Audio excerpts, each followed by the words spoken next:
And we're back. Welcome, everyone. Thanks for sticking around if you have been here throughout the day. And if you're just now getting here, thanks for joining us live today. So my name is Terry White. I'm a worldwide design and photography evangelist for Adobe, and I'm joined with Victoria, often known as Victoria. Hello. Victoria Siemer. Victoria. Yes. Very official. Yes.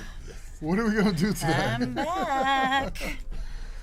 I was hoping to fly in the background. I'm having way too much fun with the green screen. We're going to work on a few different things today. I thought we could quickly go over what we did the past 2 days, just kind of showing people what we've been up to. Okay. Oh, you know what? And then just start to get weird. That reminds me there are no rules. To look at Twitter as well.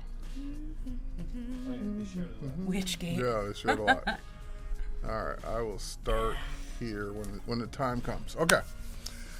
So, if you haven't been here in the last couple days, today's day 3 of Adobe Live with Photoshop. So this is Photoshop Compositing, Photoshop on mobile, Photoshop in 3D, Photoshop with CGI, all with great streamers for the last couple of days, including today.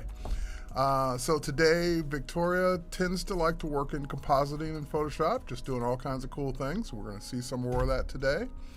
And you have the ability, if you are inspired by something you've seen any of the presenters present, you can share that image on Twitter. Just make sure you use the hashtag Adobe Live.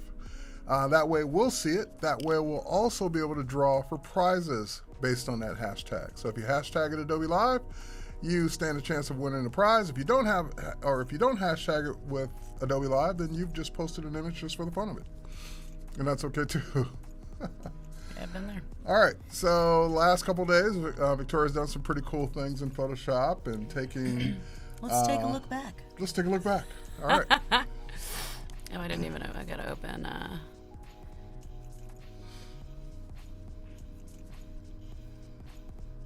All right. We can see it. There we go. We see a progress bar. That was actually changed. That Hollywood sign, they just used black cloth to drape out parts of the letter forms and then photographed it. It was pretty brilliant. I wish I had thought of it first, to be honest. Yeah, I know. Next time. Yeah, I was talking about that with Swopes earlier today. It's like, I saw this picture of the Golden Gate, and it just bugs me that I didn't take it. Like, I just love that. We actually took some good photos. I love that picture so much. I'll show some of the photos that we took this morning. We woke up at the crack of dawn again this morning. We went out, and it was weird because our Uber got lost, but then we were like, screw it. Like, the sun's going to come up. Just drop us off. And we went through this weird pitch black park, but luckily it was 2 of us, so it wasn't too spooky. Plus, I think Elise could beat anybody up. I do think she does have that vibe of "don't mess with me, I could hurt you." Oh, my desktop picture is Leonardo DiCaprio from Romeo and Juliet crying, folder tears. It's the only way I can keep myself organized. I've seen some other really good ones though. Yes, and hello, Demetrius. Okay, so what we did day 1 was a day to night technique, which we turned into a GIF. Which I actually have. We can just show the GIF, I believe. Come here, buddy. You posted it on Twitter. Yeah, and I just posted it on Instagram. So if anyone, oh hey Kirby, hey what's going on? I'm glad you came in and said hello from Twitter. So this is the GIF I made. GIF, not GIF in my personal. I know this might be a thing in the chat, but this is my GIF. I threw that out there just so there could be a chat war. Which is it? Is it GIF or GIF? Which way should it be? And of course that got people talking back and forth, giving all kinds of cool examples too, which are hilarious, like giraffe. So this is one of my favorite techniques. I've been using it a lot in the series that I've been calling Hue Don't Own Me. A lot of the times I'm actually shooting landscapes gelled, but in this case, because this is a Photoshop thing, we completely faked it. All right, because Photoshop can do anything it wants to do. So I can just kind of toggle off a couple layers. I hope I remember which layers to toggle back on. I'm just going to delete you out because I didn't use you. Ooh, I used a lot of layers. So this is an original photo. It's not very exciting. I like to take photos of crime scenes. Of I don't know, these weird little, it's almost like the Charlie Brown Christmas trees of like landscapes. They're kind of like sad and frumpy, but then I make them magical in Photoshop. And you did do that. And the day to night technique, it's what the film industry uses a lot. That's why everything looks like that weird blue in photo, like especially in Twilight, they like overdid it a little bit. I'm not sure if anyone here watches Twilight, but I really like guilty pleasure teen fiction, so. Never. Whoa. So the first thing I usually do is I just slam in. You can do a fill layer. I like to use the shape tool. I slam in some sort of navy blue. You can kind of play with it. It depends on the image. Rectangle. I set the mode to linear light, and then you just play with the opacity depending on what you're looking for. Is it better to export or save? So if you want to make a GIF, you have to save for web. But if you're just making a still image, you can just export straight up. But you can do both. I still love save for web, even though it says it's like legacy. Well, but export's badass because you can export at multiple sizes, right, which is for web. So legacy, retina screens, all that jazz. Don't take legacy as a bad thing. It just means that I'm old. This is the old way of doing it, and they're working on new ways. And until the new ways do everything the old ways do, Twitchoria, that's good. They have not completely replaced it yet. Yeah. Twitchoria, that's really good. I'm also really shaky, so it kind of makes sense. And I was thinking Twitch, like Twitch TV, the platform. Yeah, I think that's for the first streams. So the next thing I do is I adjust the curves. You don't really you can do this in any order you want. I just have my own method to this madness, but you do you. So the curves, if I turn this off, you can see it's just really slightly adjusted. I'm just popping the darker areas a little bit. And then I always add a photo filter, which this one I believe is just cooling filter 80. There's actually a bunch of really neat filters in here. It's a great adjustment layer. Setting, I like to use them all the time. I just do cooling because everything at night, according to the movies, is blue. That's what night looks like. So I slam some of that in there to help pull off the effect. And then what I do is usually you're duplicating the bottom image and just using that layer as the light layer that you're painting in the light from. Right. But what I'm doing, because I'm making it blue for a neon sign, is I went into Lightroom, and if I just disable this, I artificially stained this. I kind of went crazy with this same photo. I just added a whole bunch of weird settings to it. And then I placed it in here as a link because it's a gigantic photo. And then through this mask and a really light, I don't have it. Did you just randomly paint on the mask where you wanted the light to be? Well, usually I paint it around. And again, this is the whole, which one is it though? Is it this one? I put in the type first because that determines where I'm going to paint all the light. Right, got it. And then you use this layer, and as you can see, I usually use a really, really low flow, so you can really slow build the light you're painting in. And I use a really soft brush, and the first pass I do is usually a gigantic brush pass, and then I'll get into the details where I'm painting in light on individual branches, or I'm darkening the areas that wouldn't be being hit by light, and then I'm also masking out some of the letter forms to kind of interact with the landscape more, so it has a fake depth of field. I do love pun words. I did name this one Petty Larceny. Laura wants to know, what font is that? That font, I believe, is Gotham Rounded, but there's a lot of really great fonts. I've just been sticking with this one for this series. I use Futura from this series I did. It's the same technique. Again, when you're in your font, if you go into blending modes or blending options right up in here, you can make the typography have this glow, and then this inner. Here it's more obvious that, if I zoom in, that there's a there's a lighter area in the center and a little bit darker around the edges because it's supposed to look like light bulbs diffusing behind a piece of white acrylic. Like a nice bevel look to it. Yeah.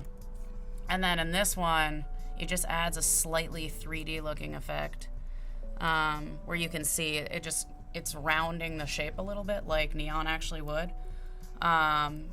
which I just think helps pull off.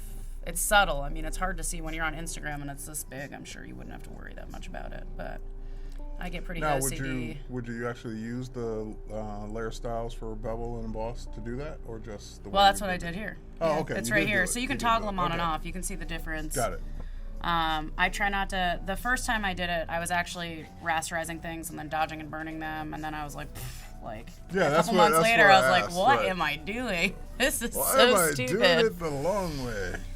So I'm trying to, You know why? Because we do things the way we initially. Well, it's trial and error. I mean, the first time I did it, I didn't really know what I was doing. I was doing other people's tutorials, learning how to do day to night, and then I was, lighting up a light post or something, and I was like, "Ooh, I can do this to lots of stuff." But because a lot of tutorials are from the internet's got a lot of old stuff in it. Yes.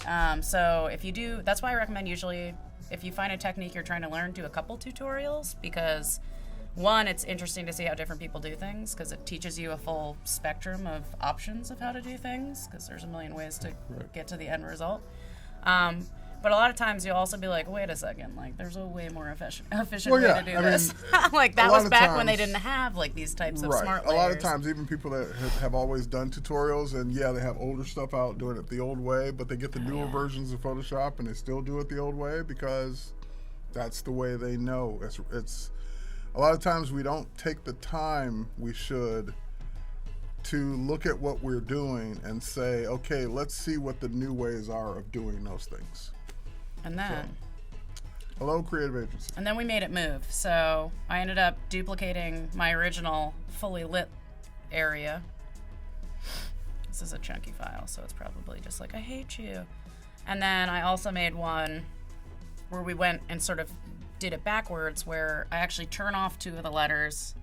And as you can see from toggling on and off, I also subtly erased some of the lighting effects from this two letters being toggled off to sort of fully pull the effect off. The first time I did this was... I wonder if I can just Google myself. I love Google's my... Can you Google yourself? Oh yeah, see, it's right there. Yes, I think you can Google yourself. It's okay. So the first time I did it was here. And I didn't really, I had been doing the day to night stuff for a while, but I'd never made a GIF from it. And it was really fun. Yeah, hopefully this is big. It was really fun to make. And this one, like even the GIF capabilities of being able to embed, like this is a little bit more pixelated because it's from a couple years ago. Tumblr and Twitter and everyone have really low megabyte requirements for uploading these things, but hopefully with GIF V in the future, we can get really big with these. Future of my God, wait, but please don't actually steal my art. It was just a joke. The future of old formats. That happens so often. You know what? If I drag and drop something right now, I read an interesting quote about stealing art. It said, "Don't worry about people stealing your art. Worry about when they stop." Oh, that's true. That was like, wow. That was kind of eye-opening because I thought about it. People have been getting really butthurt that I keep. I file copyright infringement reports. Like, I spend a few hours a week doing it at this point. Especially like if you're a brand, you should know better. Like, I'll let regular people get away with it sometimes because it's like you don't know any better, even though you should. But when it's a brand, it's like you have a social media team. Yes. I know you're breaking the rules, and I know you think you found something on Tumblr, but Tumblr doesn't make art by itself. Right. Didn't just magically appear. No, those are called paydays. Ugh, so stupid. Anyways, just to quickly finish up on this one. I made a GIF, and if you click through, there's a whole bunch of frames, but what's happening here is I'm actually, if you look between here and here, I'm actually playing with the opacity of the lit letter form layer, and what happens is when you export it, it's going to start adding tension to the GIF that makes it more successful. So that when the other part blinks off, can I go back? Oh yeah. So when the part blinks off, it's not like blink, blink, blink, like a super harsh. It's the whole thing looks like it's about to shut down, but then only one part of it does. So Eleanor wants to know, why did you put in some empty layers? I think that there's something missing there. That's not empty layers. Right now, I think because I've turned this off, this is some sort of, if I reload it, because I've been playing with the file, if I reload it, those won't be there. That's some sort of weird glitch, but there are no. Pay no attention to those empty layers. They're liars, not intentional. Not layers. Yes, they're liars, not layers. That's a good thought. So, the next thing we did, we moved into some other stuff, and so we did some coffee cup manipulations yesterday. I was thinking about doing another one today, but I think maybe we'll just play with this space one that I really like. So we did one. I really like that shot. I told Swopes she should submit the regular one for stock. I don't know, do we need a model release for these hands? Nope. We don't. Needs to be a recognizable face, so no hand release, because if it doesn't show any tattoos or art, those could be anybody's hands. That's true. I guess none of my identifying marks are in there. I'll start watermarking it. There you go. So this is a really simple technique. Usually I'm just using clipping masks and adding things to an ellipse. Ugh. Ellipse, yes. And here I actually built off that shape layer a little bit with this rough brush tool down here to kind of mimic the ocean surf. And I was hoping to get some video to make this actually move, but we didn't get the chance to do that. But here I've got my little space guy, and space is a little different. You can just use a shape layer and just clip everything into it, but because you're working with space images and the way lighten and screen work, it's really easy to actually just turn this layer that you're clipping everything into. I believe I used lighten. So Ryan's asking, I tried doing a zooming in effect and it applied to all of my frames. How do I independently change a layer so not affecting them all? I'm not really sure I would have to look at your file. I had some things where I accidentally, when I was exporting it to video for Instagram, you can't export a video that's 8,000 pixels wide. It was like, so I had to resized my canvas and then I exported, but what happened was because I have these effects on the type, when I shrink the canvas, because the effect is set to a certain pixel size, right, it blew out the glow. Like if I made this, it should, I don't have the right font right now, but where'd you go, bud? I think it's zoomed. Yeah, but you'll see that it's actually like the glow is like blown out a little more than it was before. Before it was really subtle, and now it's exploding a little bit. So it's when you're resizing, it's like the layer style is not taken into account. Well, it's not resized. The layer style, it's not resized with it. So what I ended up doing was, did not know that. When I rendered the video, I ended up just having it in the render. I set the size, so it wasn't sizing the whole thing down. It was just sizing the video down. So that helped. So it didn't look super blown out. Oh, Rob, moving on up. So yeah, back to this one. We were playing with blending modes a little bit yesterday. I use lighten and screen quite a bit because I work with space images a lot.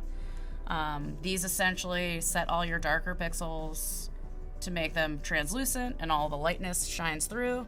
So in this situation, I kind of wanted some of this, these nice elements of the actual coffee instead of, if I turn this lighten mode off, that disappears and it becomes a much harder shape. So what I did is I just set it to lighten, and I let some of this through so it feels more like I am actually drinking in this space image. And we started with, a few, but we ended up with this one, and then I added in this because it kind of looks like when you put creamer in. Yeah. Yeah, and we were playing with, coloring it a little bit. I was going to say, didn't you add some blue or purple to it? I made it more purple because for some reason the blue just, I don't know. I mean, it looks cool. Maybe the blue's growing on me today. Now it looks more like And I wore purple today in honor of that. Oh, really? Yes. But now we're going to have to recolor it to blue because now I've changed my mind again. You have to hello. I like Victoria with a K. You have to save a version in purple. So what I was thinking about doing right now, just because, for the hell of it, before I start to get into some new stuff was... Oh, wait.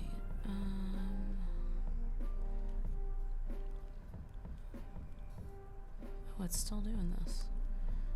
Gotta group this bad boy. I'm gonna toggle you off. What are you changing? It was just, it was kept trying to select that layer, and I didn't feel like dealing with it. I was thinking about maybe making some of this stuff move. So I really like making things a stroked neon fire on the beach. Oh yeah, that would be pretty cool. I have been thinking about taking more. I've been getting back into doing illustration work, just like this beautiful work that I got tattooed to myself. And actually started to do the technique where I do stuff in Adobe Draw, which is on my iPad Pro, and then bring it in and obviously do a couple tweaks in Illustrator. I could build it in Illustrator, but I really like using the Apple Pencil. It gives a really nice nuanced... It does. It's something I can't do with the trackpad. Speaking of which, I wanted to try something with the Apple Pencil right now. But yeah, we could make. I could make line-based illustrations in that, pop them in, add the same. I could even drag in the. What are these? I just want to call them blending modes, but they're not called that. They're called the blending options, and totally get it. Ooh, I'm starting to give stuff away. Oh. And totally get into that, which might be fun. Maybe that's something I'll do tonight and then share, just to see, how the effect works. But I would definitely use Illustrator in the workflow for that. Very cool. What are you doing over here? I'm going to test something. Nice. See if this works. While you're doing that, I like to make things move. That's been my thing. It's been my MO. I know I could do this in After Effects, but this is a Photoshop thing, and I want you guys to know Photoshop can make it move too. We got that a lot. It was like, why? Well, wouldn't it be easier to animate this in After Effects? And yeah, it's pretty easy, but it would be. But this is a Photoshop stream. The bedside tattoo. Oh God! There we go. Don't get tattoos when you're drunk. So I'm actually, instead of creating a frame animation like we did for our blinking video, I'm going to create a video timeline, and I'm going to take this swirly doodad.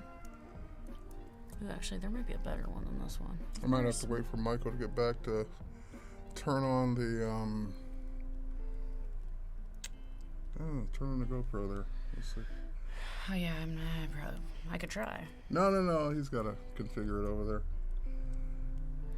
Let's see what we got going on here. Anyways, this is like a really simple technique, but it's a great way to wake your brain up in the morning. And I was up very early with Swopes shooting the bridge, which I'll show you some photos of in a bit. I will give you guys credit for your dedication. You've been staying up late shooting, going out early shooting badass. Every day this week. That is discipline. Look at that. Yeah. Look at this.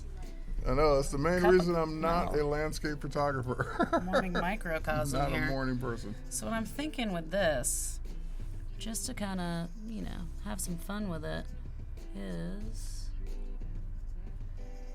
I don't know. Oh, yeah, you guys can see this. Like the hunchback right now. All right, we're going to move this up here so you guys can see it.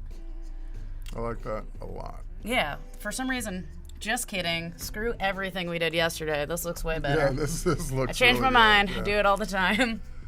This is a more obvious change than usual. Usually it's like Victoria, it's like a file name, and it's like 3 pixels different, 4 pixels different, 10 pixels different, and I'm like, guys, which one? And they're like, they all look the same. Right?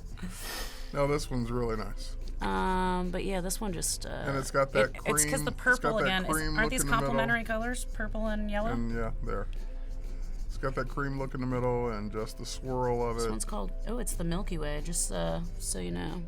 So we're going to take Milky Way, I'm gonna drop down this. So there's some really cool. I'm not sure how new the timeline, the video timeline aspect of Photoshop is. It used to just be frame animations, but now you can actually do stuff that's very similar to After Effects right in Photoshop.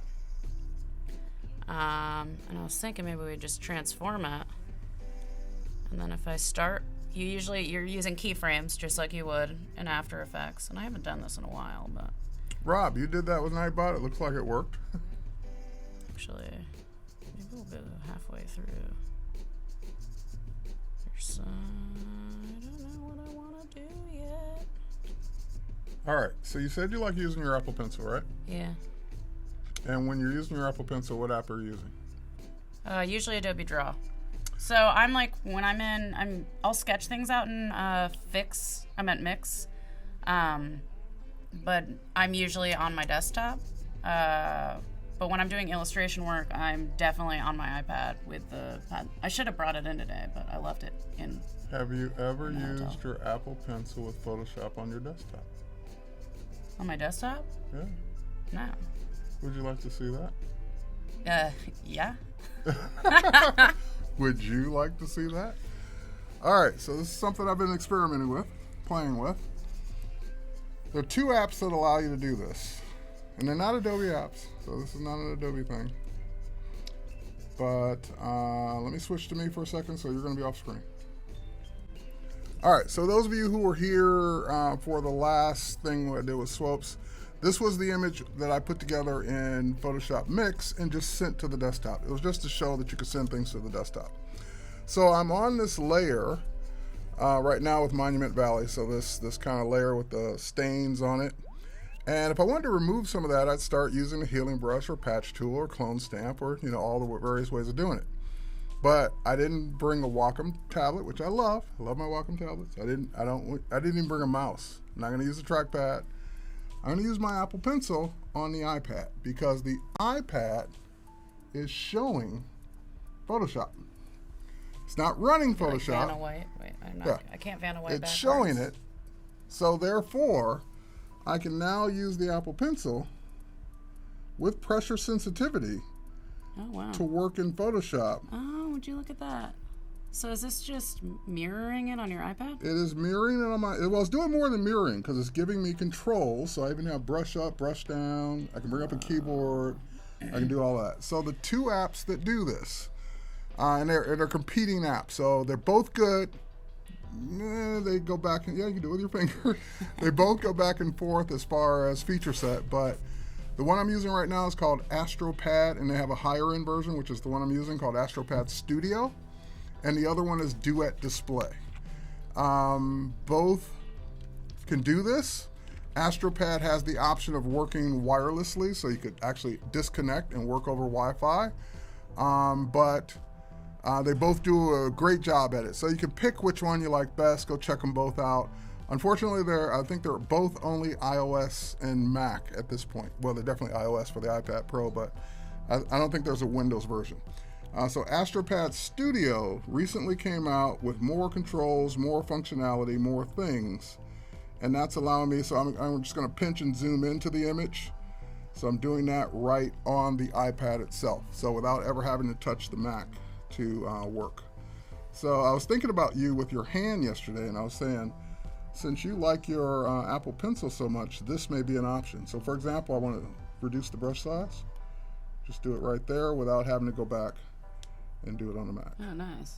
Yeah, for anyone who doesn't know, I've got super, super weird. I've got benign essential tremor, so...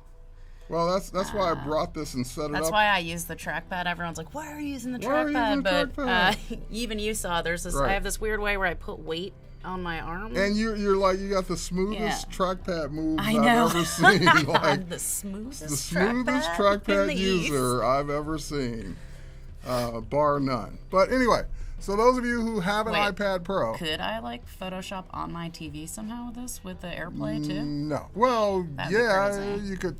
I guess you could AirPlay it, but I'm not sure why. But yeah, you could. So it'd be so big. So it'd be so big, yeah. But you will butt this app. I think you mean buy this app. And yeah.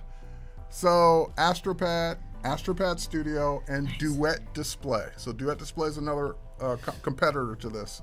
And I don't have a stake in either one, so pick the one you like best.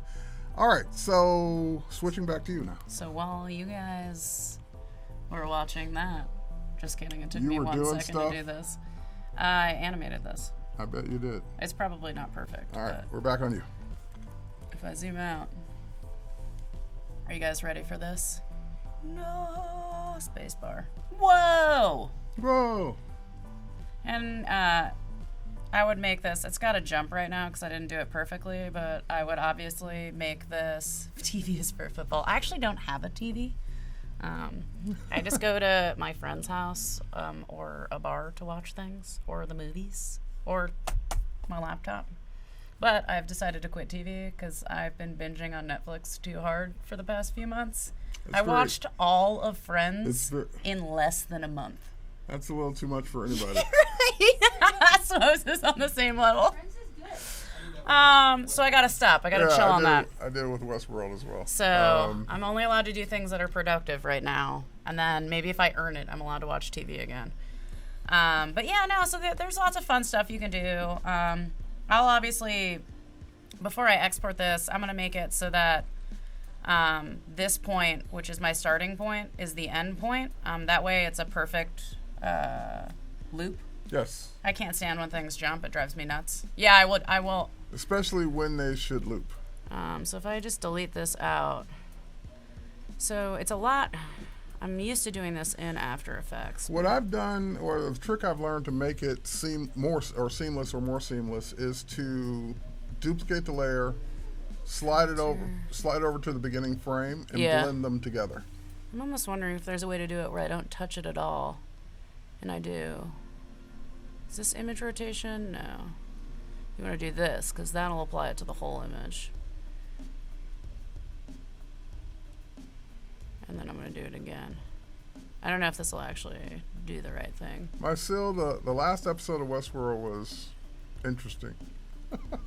I won't say amazing. No, it was interesting. Usually what I do is I just copy. Is what you said? You just duplicate the same keyframe at the end?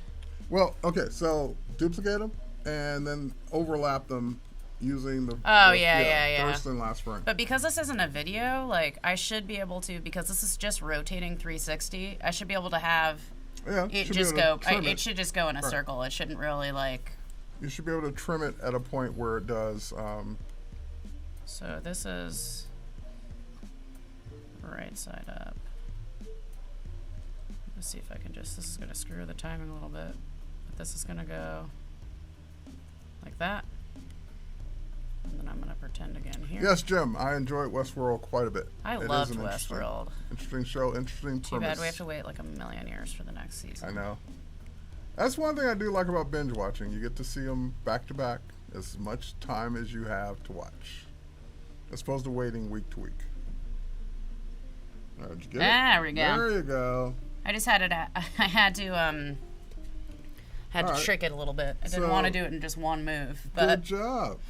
Check it out. So because it's just spiraling, you don't really need. There's another technique you can do when you're using actual, and I'll use my hard drive maybe to show, where you're dividing up the timeline and rearranging it a little bit so that the first frame is the last frame. Right. And then there's there's like a moment where the layers are sort of translucently blending together. You basically use the first frame as the last frame of the first video, then duplicate it, move the video over so they overlap. The ending frame overlaps the beginning of that last frame, and then blend them together with transparency. Whoa, we're drinking space. I should just like add some cats in there.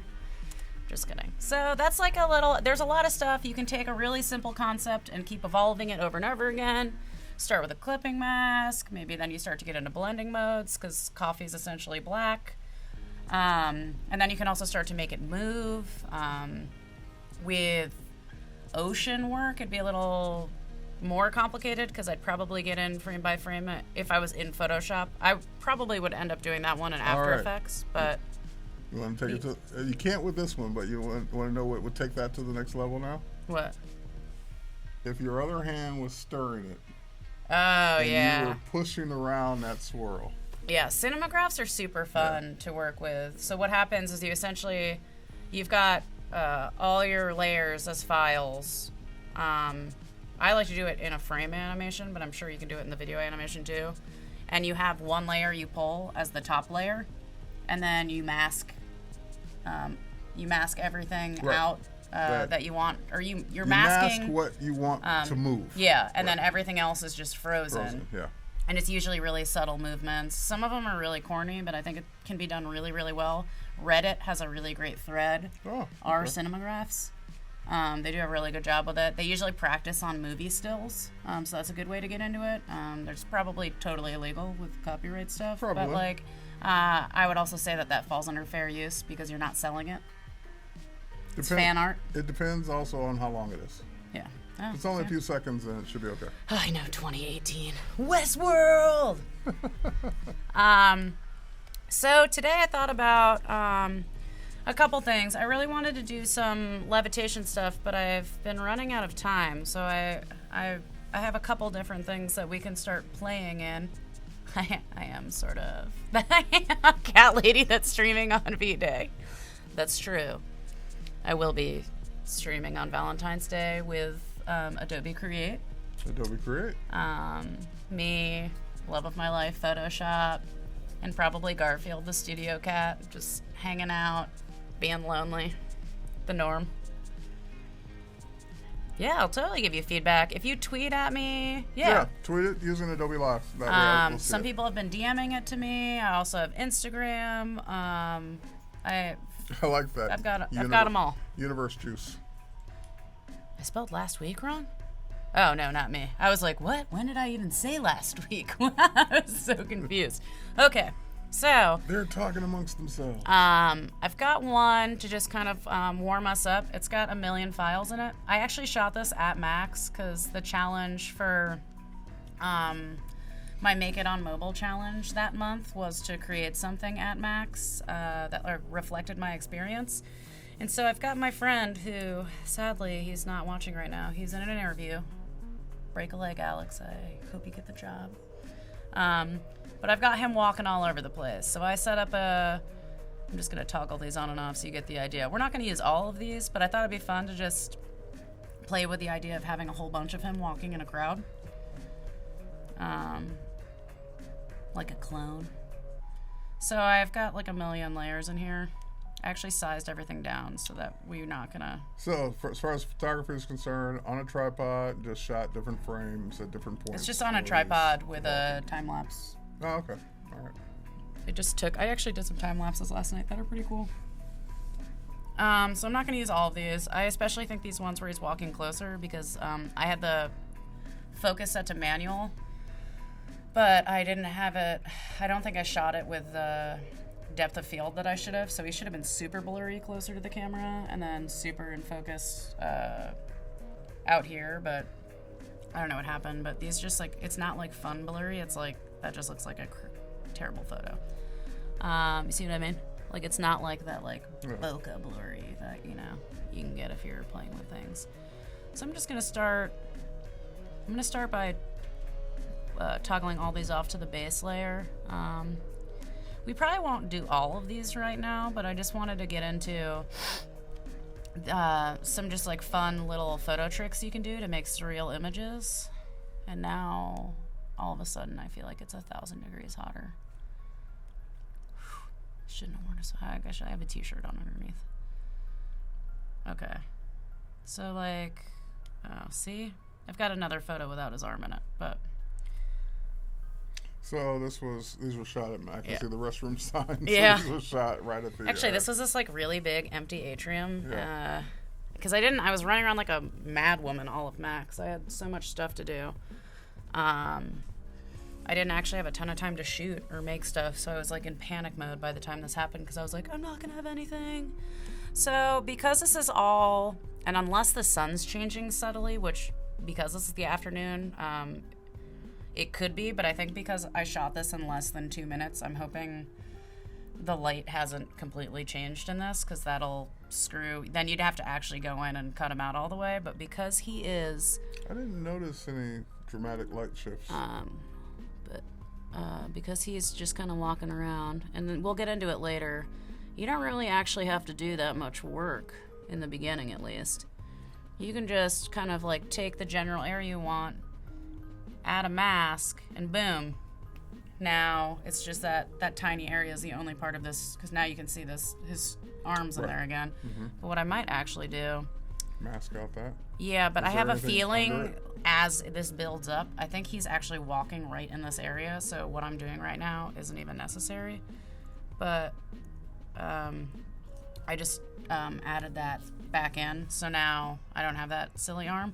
So now we've got one guy, Alex Burgos, walking around. But he's lonely. He wants a friend. Here's another one. See, but like I don't like his movement in this. This looks kind of like, so like, you're not the friend I'm looking for. But this one's pretty good. So I'm gonna go in here.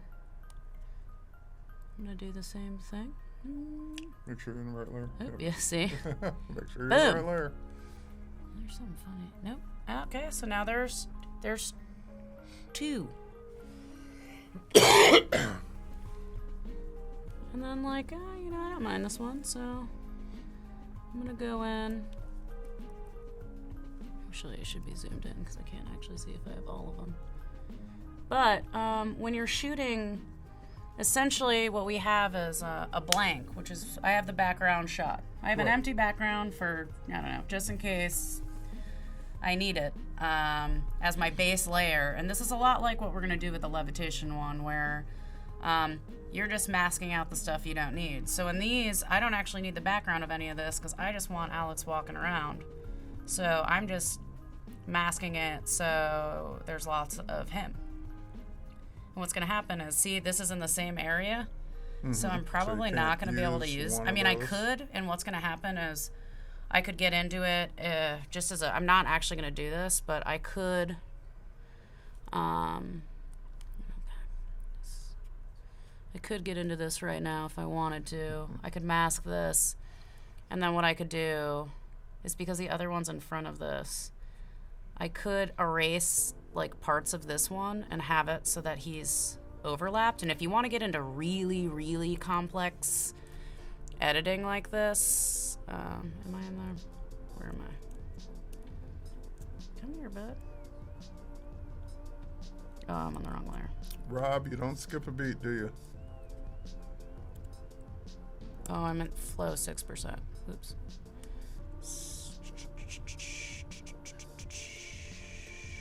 Are you painting something back in? I just wanted to show the idea of where's the other Alex. I could have both of them at the same time, and like I'm obviously not doing this the way I normally would be, like zoomed in and like psychotically cutting this out so it's perfect. But you could essentially have them overlapped, so you're getting people over top of each other and continuing to really make it messy. But in this one, I don't really want to deal with that. Yeah, I like it. I like them separate. Yeah, but there are really successful ones. I don't know if it's a risky Google. It's screw it. If there are children at home. Just kidding. What is the NPR thing? We can wait. We can. I'm sure it's fine. I'm just Googling about airplanes, but like, you never know. You never know. My algorithm might be weird. All right. Google away. All right. So there's this artist, time-lapse planes art. Oh yeah, I got it in one shot, guys. It's like it's a game I play with myself where can I Google something in one Google search and get what I'm looking for? Are we safe? Oh yeah. I think. You think? But this is the same idea. There's some really, really, really talented photographers who use this technique a lot. So this person posted up at an airport and took shot after shot after shot after shot after shot of planes, and then went in and composited them all together. And I believe some of them are time. Maybe they are time lapses. It's a really good. It's on Design Boom. So people in the chat are asking about when the deadline is for the image submissions, I assume. Right now. I'm just kidding. Yeah, it was 30 minutes ago. No, just kidding. I don't know. Michael will be back, or at Creative Cloud will be back soon, and I will make sure he responds. But my guess is at the earliest, it'll be sometime tonight, but more than likely, probably sometime tomorrow. But he will give the definite answer. So this is from 2 different artists, but you can see their names right here. I just want to make sure I'm, giving credit where credit is due. One turned into a video. I think a video inspired by this image by a different artist. You should check it out. 30-second time lapse of airplanes landing at San Diego Airport would be your search term. All right. Back to our time lapse. Got it. I think he'll work. Anyways, I'm just going to do a couple of these, and then maybe we'll switch it up because, this isn't, Are there any questions while we're doing this? It's a cool concept. But yeah, you just keep adding them in. I've seen this done really, really well in a lot of surreal photography portfolios. I actually tried to do one in the atrium, but I also started to get shy because there was everyone was eating lunch and they were just like, what is this girl doing? Right. Because I was just sitting. I think you can post old work, no? Yeah, you can. I just kept sitting in lots of different seats and no one was around me. It was just me by myself. So I just, sometimes I realize I look like a total weirdo. No, you don't. Here I was just telling him, I was like, walk all over the place. Just keep walking. I was yelling at him to walk all over. It was fun, though. We had a really good photo adventure. He's one of the people I brought out to the desert with me to make sure that I didn't get, eaten by a snake. See, this one might overlap, but it might be cool. I'm going to save that one for later because I don't know. That's too close. This one's right in between, though, right? Yep. But is it 2? It almost looks like he's, clone stamped. Those are actual different photos, but he's got a definite, Let me see a gait. Well, his foot is up a little bit more. Yeah, it's just he's walking exactly the same. I guess I told him to be very serious when he was doing this. Yeah, this is at Adobe Max, though, so we were just kind of, see? But there is a lighting change. This is what I'm talking about. So as you're going to see here, the light changed very subtly. Yeah. But I must have been shooting this at 3 or 4 o'clock where the sun's starting to move. Well, yeah, anytime you're dealing with the sun, it is moving, so you will have So in this situation, possibility. now I can't be lazy anymore. I gotta... Maybe that's probably a little overdoing it a little bit. Go in. I'm gonna go in with a soft brush. And I'm gonna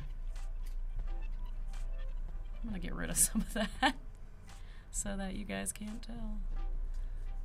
Oh, whoa, right. See, the shadow actually moved a lot. Unless the whole, I don't think, oh, that's just his shadow, actually. See? Mm-hmm. I'm catching problems. Oh, see, this is where it starts to get, it'll end up getting pretty crazy as you keep doing this, because things are going to build into each other. Jesus. Where I'm going to start, getting really into it. Yeah, but it's hard to tell at that angle. Yeah, a little bit, but I notice it, and again... Oh, I forgot. If you notice it. Yeah, it's just I'm just using a soft brush because I'm starting to find now that you can see it right here. So you can see if we look at because you can't see where I'm pointing, if you look at the water fountains as a base example, the water fountains are not moving, but the light is moving because the sun is moving. In this time lapse, I must have set it so it was going every 5 seconds, and in the afternoon that's enough if a couple minutes pass to have the light completely change. Absolutely. This is the same issue with levitation. How long was that time lapse? Well, there's 400 minus 358, so that was what, I guess there's only 44 or 42 frames in here. But I was probably going every 5 seconds, so 42 times 5. Math. what graphic designers are great at. 200 some odd seconds, so about 3-4 minutes. Yeah. But it's enough where, you'll see, the light. I mean, I bet if I toggle on one of the top ones, it's like super different. So here's where you start to get, Mm-hmm. Yeah, you can see the shadow. So this is where, if you really want to pull this off correctly, you're going to have to actually mask the person walking out completely. You can't just use my lazy rectangle mask. Right. But this is turning into something cool. You can always, just because we're building the image, it doesn't have to be perfect on the first fell swoop, because a lot of times what's going to happen is I might see him walking here. Oh, well, actually, this one works perfectly. But I might see him walking in like that position better than the one that I had already masked out. Right. So I might want to replace it, and I don't want to do all the work tweaking these things and then delete out layers that I've worked on intensively. But because I like this one, before we move on, I'm going to... A lot of work in that just because the sun moved. Yeah, no, now it's going to be a real Photoshop. Like it was a Photoshop before, but now there's a lot more going on. Ooh, he did keep a really serious face. Nice. I was like, you're not allowed to smile. Oh, yeah. Sometimes if I'm delivering things to clients, I'll obviously name my layers. But with stuff like this, one, I don't even know which layers I'm going to use. But here I'm not sure if I'm like Alex 1. I'm not. Still, I'm going to have to. It's easier for me to just toggle on and off and be like, oh, like. Well, in this case, I can eyeball it. What I would do if I were trying to just not even. The name isn't as important as just like you said. Position, potentially? No, knowing which one you want. So in a case like this, I would start coloring the layers. Oh, yeah, that's a good idea. So that way, all the layers that are green are the ones we're going to use. All the ones that are red, maybe, or no, whatever. So when I have client work, I always name my layers, but, whoops. So yeah, if you right-click on the layer, just show them that it can be done. Right-click on the layer, you can pick a color for it. But what happens if I've already, there's only so many colors? Well, that's what I'm saying. Pick a color for the ones you want to use. So, all the ones that are green are the ones you want to use. I got that. Yeah. I also, I as you saw in the file before, I name groups. Yeah. But I usually don't. Sometimes there's so many layers, it's just like a waste of time for me to go through them all. But you never know. And when I've downloaded space images, it'll be like Milky Way 101. Okay, how do you know which one's which? Right. Because obviously I've studied the constellations and the stars. And you've memorized them, and I know. I'm just kidding. What they all look like. I know what the Milky Way. I'm just kidding. I wish I was better at remembering those things. Yeah, good idea. I know, right? Lisa and Brett, color the layers. But yeah, no, this is starting to look pretty fun. I actually think I'm going to ignore all the ones walking up here because they're just going to take up too much space. This one. Rob Zilla, I expected nothing less from you. I'm going to drag this bad boy down here now. Nothing less from me? No, Rob. Let's see. Maybe I'll just add a couple more. And then I'm going to blow up Alex's spot on the Twitter. See here, one way I can kind of... Well, Donis, I'm glad I could give you a tip. Yes, you can color layers. Oops, where was I? And I'll be honest, I couldn't tell you when that feature got added, but I'll tell you how I knew you could color layers, because I opened a template, like one of the new Photoshop templates, and the layers are named and they have colors on them. I was like, I'm gonna name this one and you can color layers. So I found a better. So right now, he's very horizontal in all the shots, and I like the repetition, but now that I'm toggling this on, having something completely interrupting that, I think it's gonna end up looking better. So I colored it and I named it Better Alex. There you go. But just the visual, having that red there, you jump right to it because you know what it's for. I think I would use that a lot instead of for finals. It'd be to flag. So if I have two I'm trying to decide against, it would just be both of those are flagged one color, and then I'll go back to it. So maybe I'll keep both of them, and then... Yeah, see, I like that better now, I think. What do you guys think? Sideways, frontways. Sideways, frontways. Front. I think front too, because there's no other front yet. Right. You've already got all the rest are sides and back.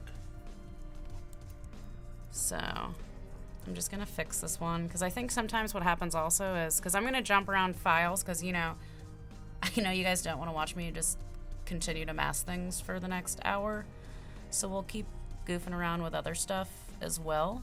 And also, if there are questions about anything I've covered previously with the day to night and stuff like that, we can get into a new file with those for the last 30, but I'm going to cover levitation really quickly before we do that, which is the same idea as this, but it's just, it creates a different effect. Almost everything I do involves masking in some way, shape, or form. Masking is like... Masking is it's like the it's the foundation of what most digital manipulation is. Yeah.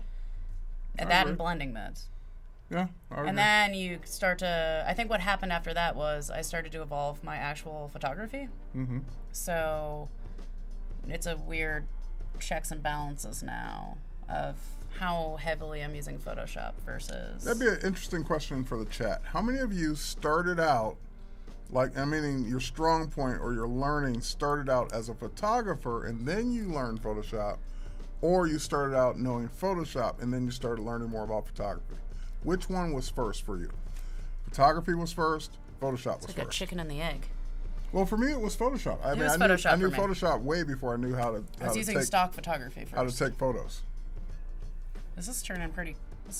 Maybe I'll like send a picture to Alex while we're asking the chat. Look at him. I'm gonna interrupt. Oh wait, no, he's interviewing. I shouldn't bother him. Well, hopefully he's got his phone on Do Not Disturb in the middle of an interview. You never know, but I never don't want know. to be mean. So, yeah, no, but I really like how this is turning out. So I'll probably, I do have a very long plane ride back to New York tomorrow. Oh, yeah. See, Photoshop most for me. Most people started with Photoshop first, then they learned photography. Yeah, because I actually started out in media. So I was doing film before I was doing Photoshop, because I was doing TV production in high school. So I learned After Effects and Premiere Pro sort of in conjunction with Photoshop, because you had to make title slides and stuff like that. Yeah. But for the most part, I was on that end of the spectrum, and then used Photoshop to goof around, but learned the basics of Photoshop doing that enough where by the time I got to college and it clicked that I was supposed to be what I am now, I actually had a really great foundation for excelling, because I had learned the product so young, so I wasn't floundering in it like some of my peers were when they first opened the programs, because it can be kind of like a culture shock if you're not used to it. I definitely recommend as often as you can. I mean, obviously you guys definitely darkroom then digital. Nice. Yeah, I need to get into. I did one class where I used actual film for photography. We made like what are those little pinhole cameras and stuff. I've never but done it's so film. freaking expensive. Yeah. I'm a little digital baby. For me, it was Photoshop first, and I really had at the time, I didn't really have an interest in photography. And then what I started wanting to do was use my own pictures for things I was doing in Photoshop. And then that led me to wanting to not have to rely on Photoshop as much to quote unquote fix the pictures. So I wanted to get better in the camera, take better shots to begin with, and enhance them in Photoshop, not fix them in Photoshop. So that's how I got started. Nice. Yeah, I'm kind of like one of the things I like to do. One of my hobbies, I guess, is learning tools like this. So for me, like, this is what I do for fun. So I currently still have a full-time job, and I come home from work and I'm on my computer for another few hours every night, pushing these techniques. So this is not honing them in. This is not what you do at work? No, I'm a UI UX designer. Okay. It's completely different. It's the same, spectrum, but it's more on the graphic design. I guess it's not on the same spectrum. It's the graphic design part of me. Yeah. But yeah, no, I mean, I also I think that's influenced my artwork a lot. If we take one break from this and we'll transition into another Photoshop, if I go to Behance, there's a few series that I've ended up using elements of user interfaces as part of the series, and I think a lot of that is because I am so heavily, this is also a part of my life. It's kind of hard to separate. So here I was taking, Photoshop had crashed on me, and I thought it'd be funny to make a joke for Twitter where I photoshopped it to say Photoshop broke your heart unexpectedly. Also because I've been in a relationship with Photoshop for a few years now. It's getting pretty serious.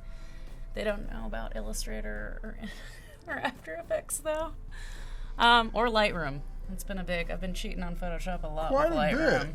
Quite a bit. So why should Photoshop be committed to you? So you're wondering why it unexpectedly quit? But I started realizing how much you can apply all these messages to everyday life and the frustration that is everyday life, where, I mean, a lot of times, for instance, loading Existential Crisis, there's no other, like, you can cancel, but there's not a lot of options, both when your UI or your user experience screws up. So here, as a UX designer, here's what I wish every UX designer would do. What? I don't want just a progress bar. Just a progress bar? What do I you don't want instead? just a progress bar. Tell me, not only show me a progress bar, but tell me how long you really think it's going to take. Don't say 12 hours. But like they're moving don't say backwards 12 with this because hours, Apple and then even got it's rid really of the 10 battery minutes. thing. I know, but they're bringing it back because Because everyone was like, "This is crazy." They were hiding it anyway. But yeah, UX designers, or worse, when there's no progress bar or anything, it's just a spinning wheel. So is it going to take 5 seconds? Is it going to take 5 hours? I don't know. So progress bars, and more importantly, how long you think it's going to take. That way I know to sit or walk away. Yeah. I usually just walk away because I know my computer's a liar. I was trying to export that video for Instagram and it took forever. I actually had to cancel it yesterday. I was going to post it to try to bring some people in to learn about the effect, but Photoshop was like, "Not today, Victoria," so I had to do it when I got home. So we're going to switch out of this one. I'll play with it more later. I jump around Photoshops a lot, where if I start to get bored with doing the same task over and over again, I'll be like, I'll get back to you later. Oh, actually, this is a completely different one. This is something I just started playing with.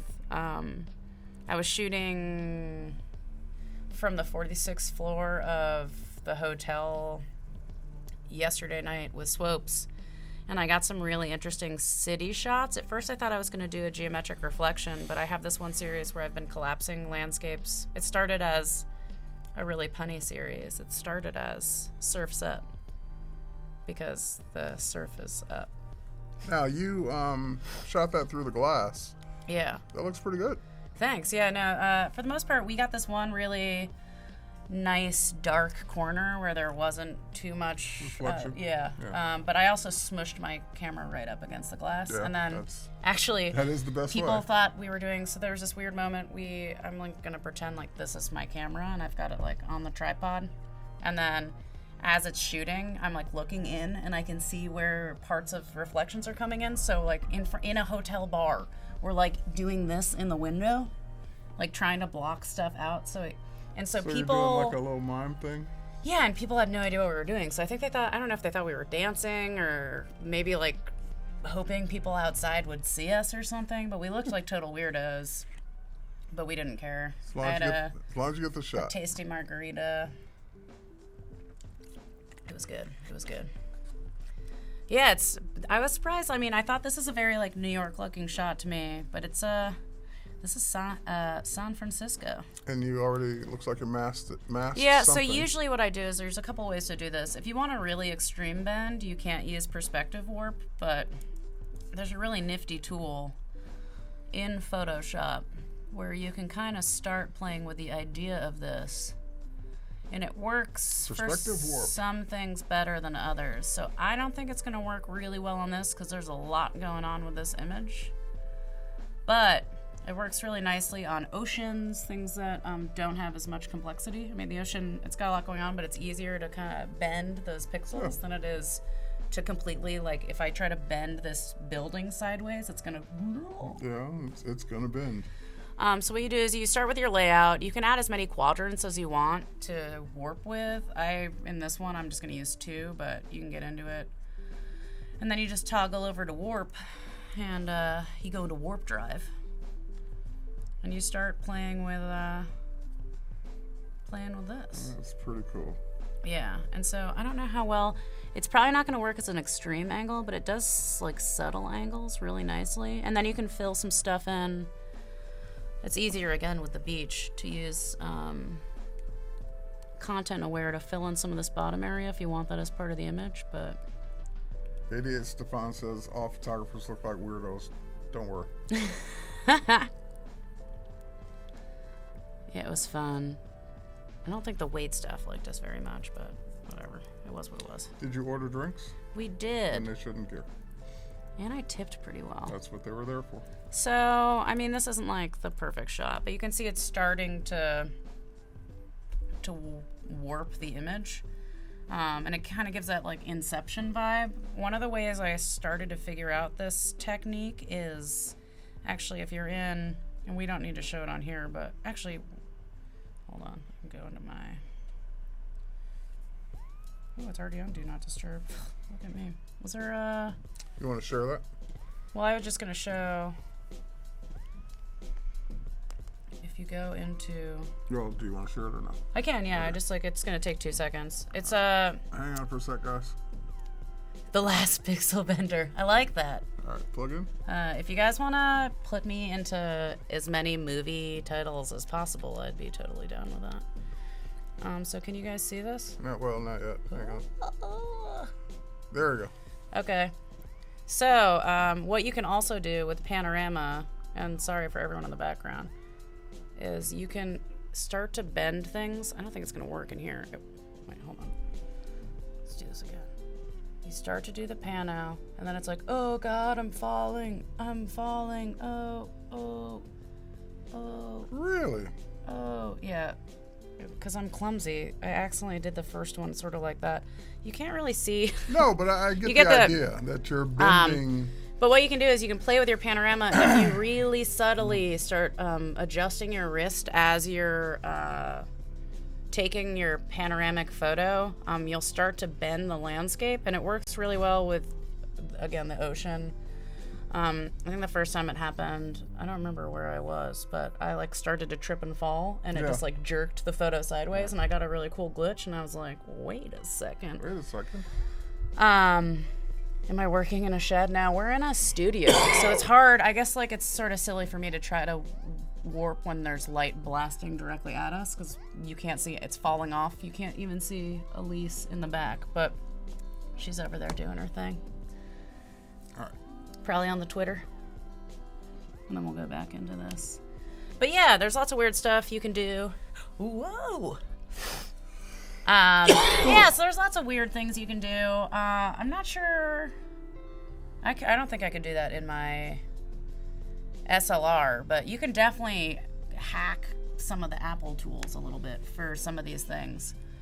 I would have never thought to use it for that effect. Yeah, it's weird. But so for this, I have, if we look at this, there's ones like this where, playing with stock images and the, puns, because surf's up. Yeah. Come on, that's good.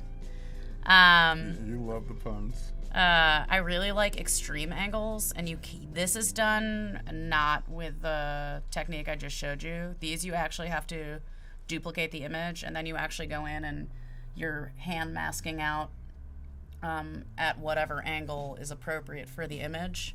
So this one I think was done really, really nicely. It took me a few times to get it correct, but getting the waves to sort of match up, and then I think I added in, I don't remember if I added in these guys after the fact or if they were part of the original image, but you just got to play around a little bit.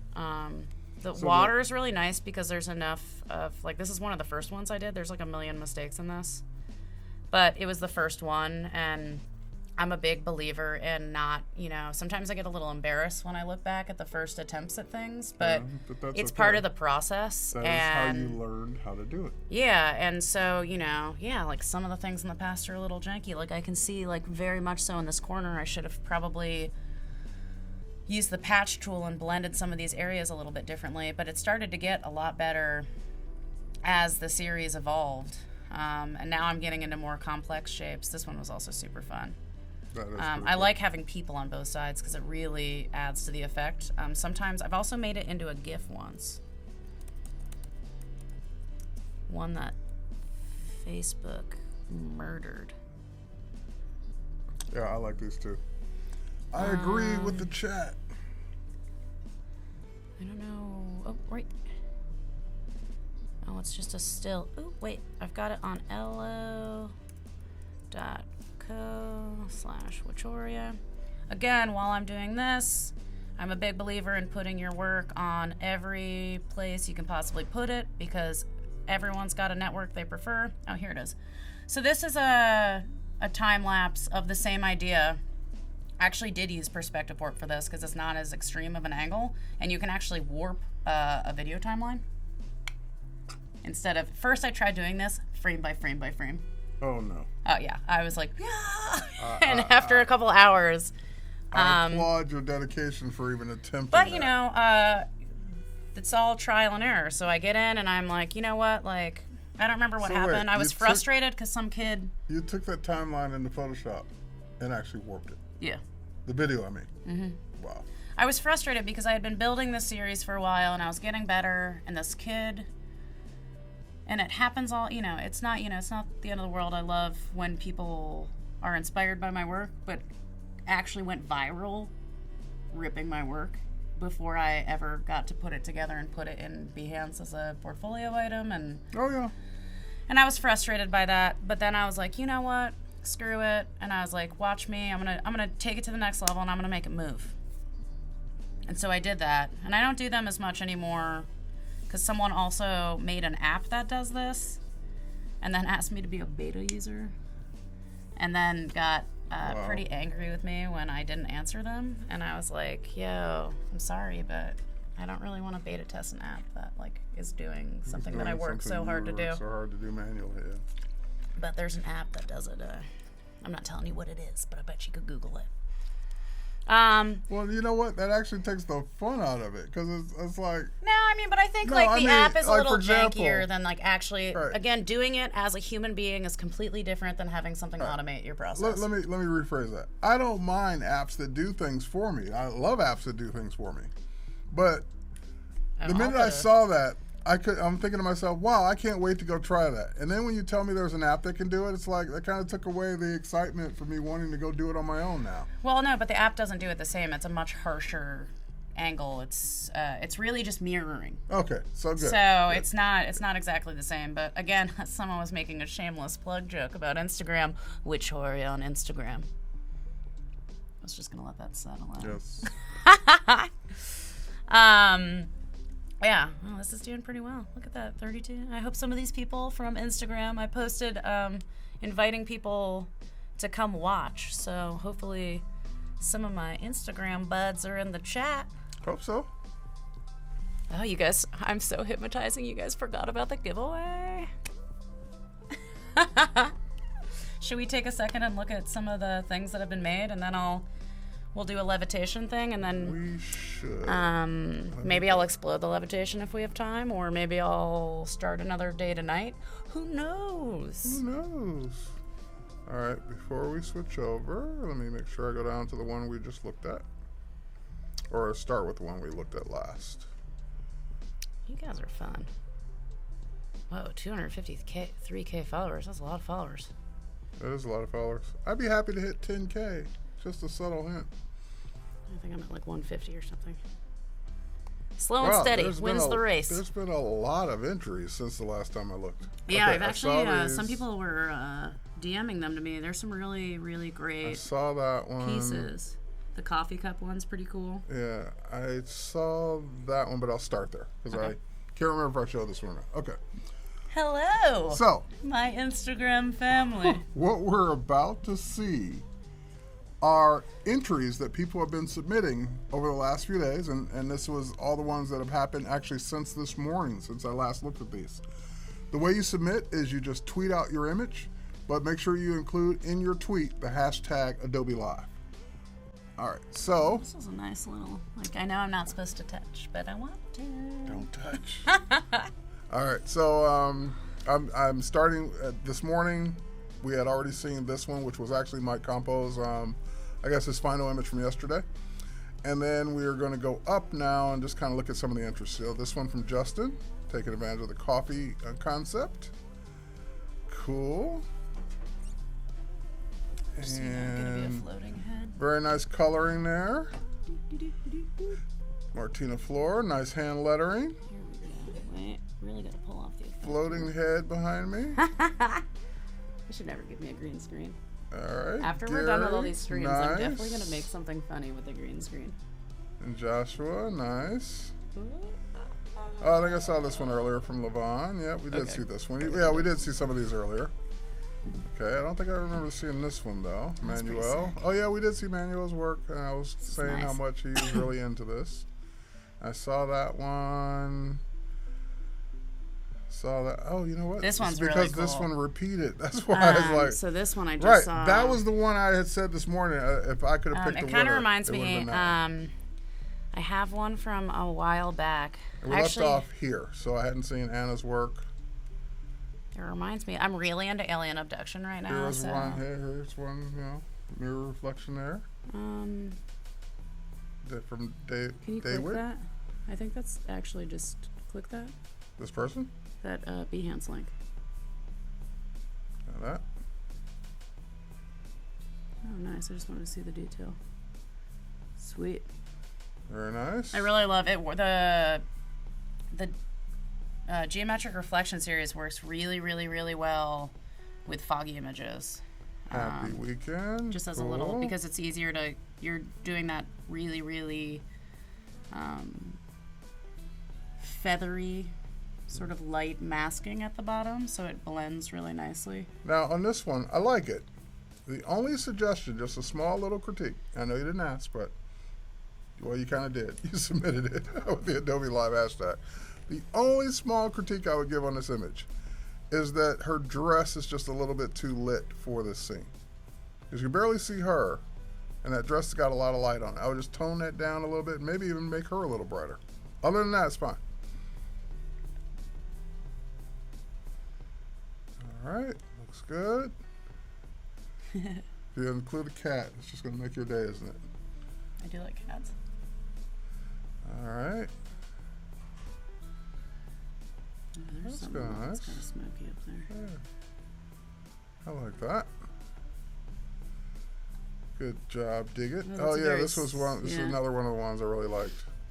Very cool. Nice, you guys are so talented. You guys are good. There were a lot. I am. I don't want to, blow up anyone's spot. There's another one.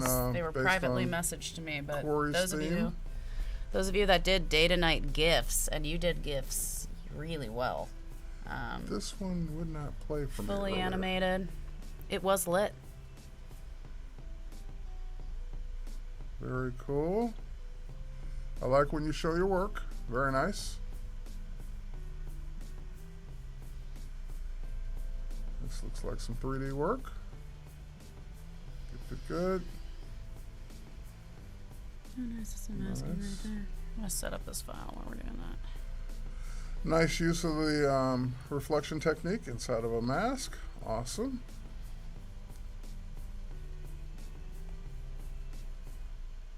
Ah, I see a little flicker there. For a minute, I wasn't seeing it.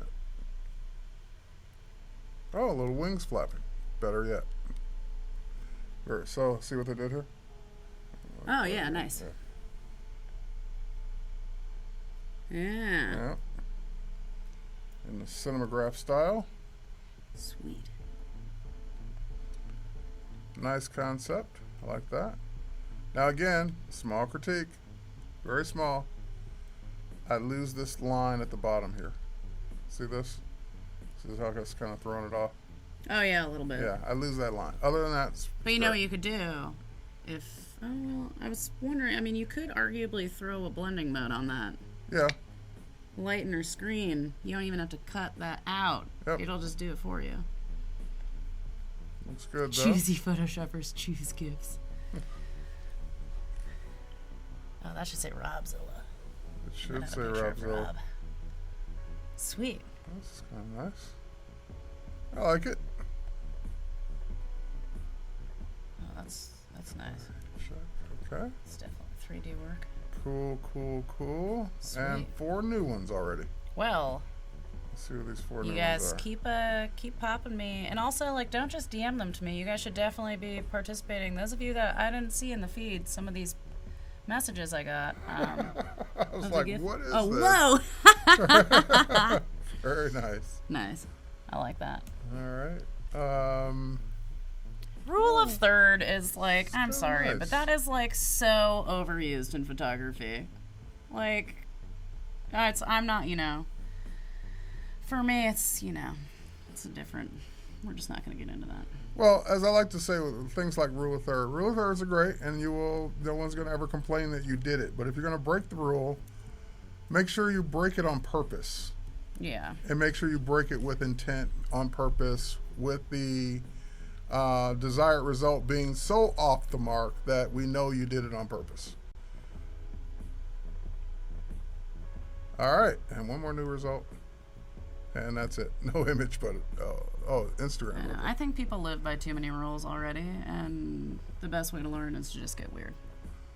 Very cool. Looks like you did nice. a There's lot a of lot little going things on in there. Okay. All right. Back to you. So we're gonna just to, for the end of this, to do something new. I haven't gone through these. These aren't, this is just to show how you do this. I'm not in love with this image I shot, but it's got some okay movement to it. And it's what we're gonna work with for now. So I went outside earlier with Elise, and we started just putting some stuff together so I'm gonna open and loop, open and survey. So this is gonna be, with levitation photography. You're in Lightroom going to Photoshop? Yes. Okay. Oh, actually, I could have played with the image too. This is sort of a boring image. What's the deadline for submissions? I also already picked these. Tonight. What time? Tonight, Here we go. midnight in Paris. Oh, I like the movie. Are you serious? Yeah. Yeah, why not? Okay. Oh, no, it doesn't work. Yeah, because we're going to say isn't that soon? Midnight here.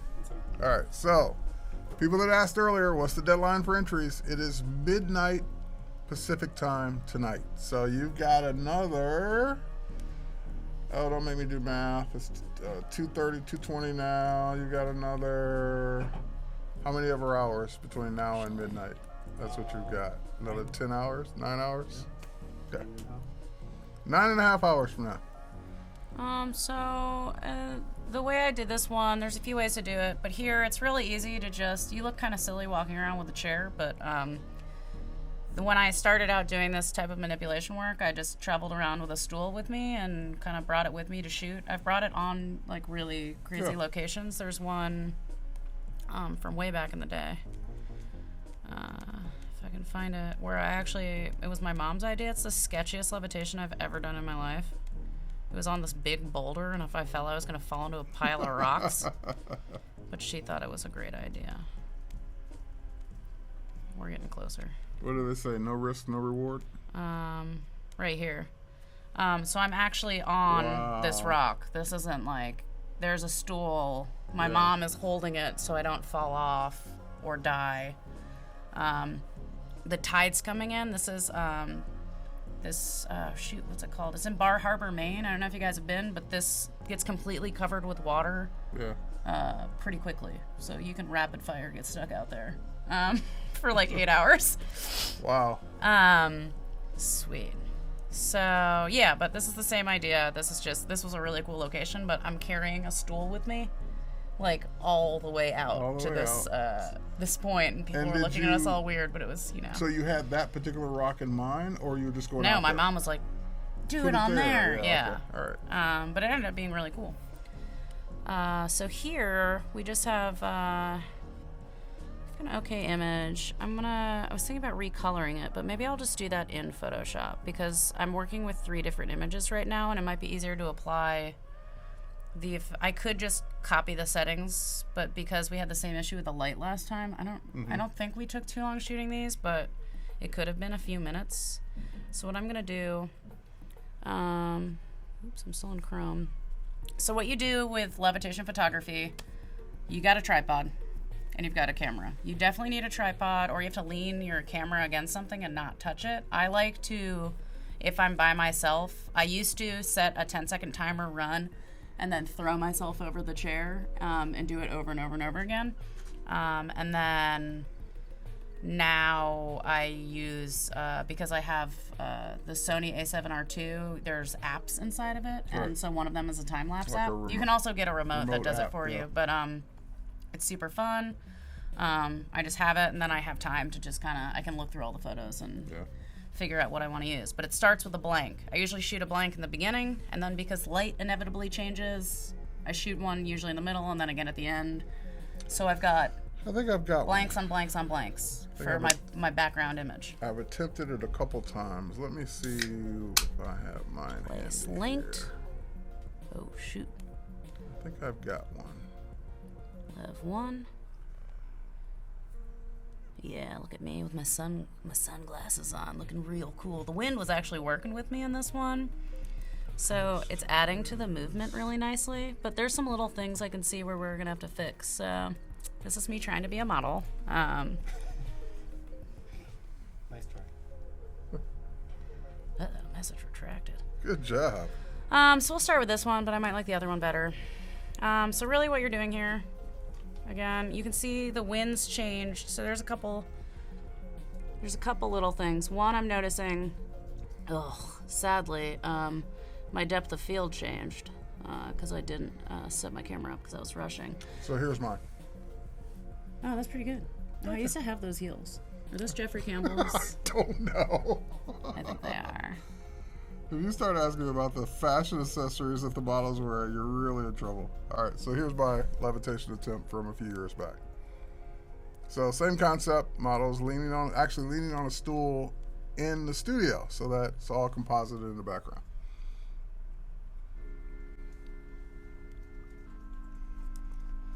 Just want to look at this one really quickly. Why is this one completely different? Oh, shoot, it placed in a funny area. Oh yeah, we're back on me again. Back on you. So I'm just placing the other one just to see. Usually when you're opening them on top of each other, you're going to see where you've screwed things up. I shot this in 2.8, meaning my depth of field when I add an object. Mm-hmm. My autofocus is going to change the depth of field so that the bush in the background is going to be a little bit blurrier because I've put something in the foreground. I should have set it up, and this is where it starts to get, I would love to have some strobes with me because then I don't have to worry as much about it, where I would have gone up to a better aperture ratio for what we're working with here. There's calculators online where I could have seen, so that bush is probably like 4 or 5 feet behind me, so it probably would have been in like the 6 to 8 range instead of 2.8. Does it need to be a strobe, or can it be speed lights? It could be speed lights. I mean, it could be anything to just add some fill, but what's going to happen is as I start to close that shutter more, it's not letting as much light in, and then you've got a super dark image. Right. So there's a weird checks and balances. I'm actually going to be trying to do some of this stuff at night to do some exploding levitation, so I'll also share that process. If we have enough time right now, I'm going to speed into this right now because people keep asking about the exploding levitations. Let me see if this one's just a little bit, they're the same.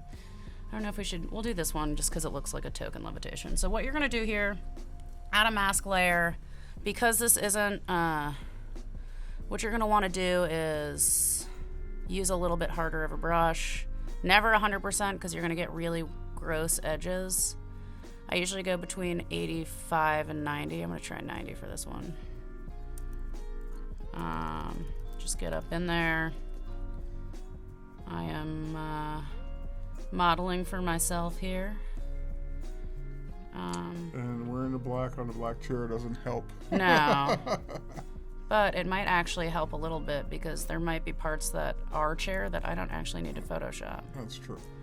But I can see the silver coming through here. So what you're going to do, ideally, you want the issue with doing stuff like this with a nature background is that leaves blow and move. So what's going to happen is, like, you can also see the focus has changed here. Mm-hmm. So in this one, it's not going to be as easy as I was hoping for, where you're just going to, usually you just erase the chair out and you've essentially done all the work. Right. You might need to add a shadow back in, but I purposely, even the lighting changed a little bit. I purposely did not do that because I just, for time's sake, I didn't feel like it. But you can add shadows in if you're doing it in a bright. You got to study the way the light works so that when you're adding a shadow back in, because you're going to probably have to erase it, the chair is going to make a shadow. And again, the world's steadiest hand on the trackpad. I know, but see, I can already see, like, I'm erasing shadow right here that we need. Oh, wait, no, this might be... Anyways, so we're doing a rough cut right now because people are asking about the exploding levitations. And this is where I would actually go in. This is where you can cheat a little bit. This is where a lighter brush comes in handy. Mm-hmm.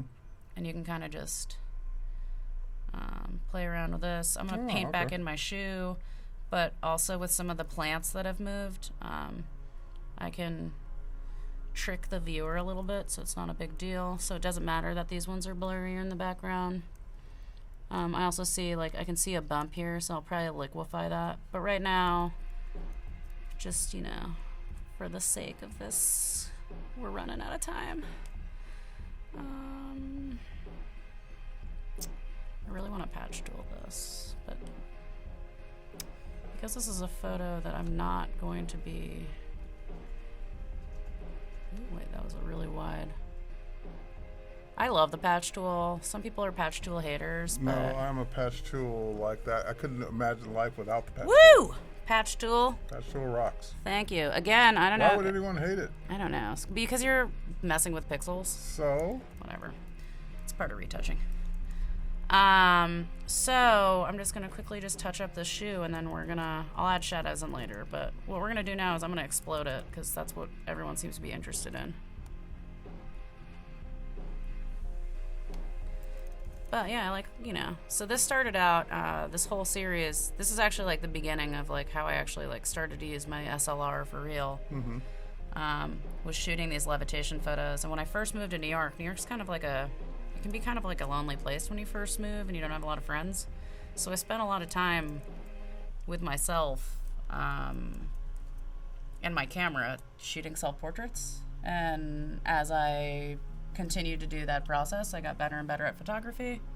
Shout out to vegetables. Yeah, so okay. So we've got, I'm realizing now I should have done the other one for the exploding, but I'm just going to show you how to do it. Okay. It's going to look kind of weird because I'm going to be cutting my arm off, but what you're going to do for the exploding is, I haven't done it in a while, but what I like to do, I only really want to explode myself, but it doesn't have to be perfect. So I'm just gonna like sort of cut myself out here because this is what I want to. As opposed to duplicating the layer? Yeah, because this is like gonna become its own thing. I don't mind having a little background in because I like the greens. The black is gonna overtake this a little bit. I should have worn more color for this technique. But what I do is I just paste this like weird thing I've cut out of myself. It doesn't matter that the stool's in a little bit. The first time I did this, I did it by mistake. So what you go into the 3D panel, and you're gonna do new mesh from layer, and then it's depth mapping. There's a lot of, I'm cutting my arms off. I just can't. I don't want it to have arms anymore. I'm just kidding. Not with this brand new tattoo. Not with that brand new tattoo. Gotta make sure you guys see. So I depth mapped to a sphere. The first time I did this, I was trying to do something else where I actually make a sphere, depth mapping, takes all of the... Ooh, wait. Nightbot's going to pick a winner? Should I... We have a winner? Should I pause? Oh, yeah, no. Oh, okay. And it takes a second because 3D, my computer just... Oops, see? So what happens here... How do I exit out of this later? Is it explodes the part of the image that... I know. Oh, whoa! So I've taken that part of myself, and the reason I select myself and not the whole area is if I do the entire area, it just makes it gigantic. I'm going to just duplicate this and show you guys. But again, the 3D panel is something you should start experimenting with. There's a lot of weird stuff you can do. If I do the same thing here, but I don't cut myself out, it just is a different type of explosion. It's just a little thicker. It's going to take a lot of these, like I have a feeling a lot of the light white areas are going to take over. I can't wait to see this.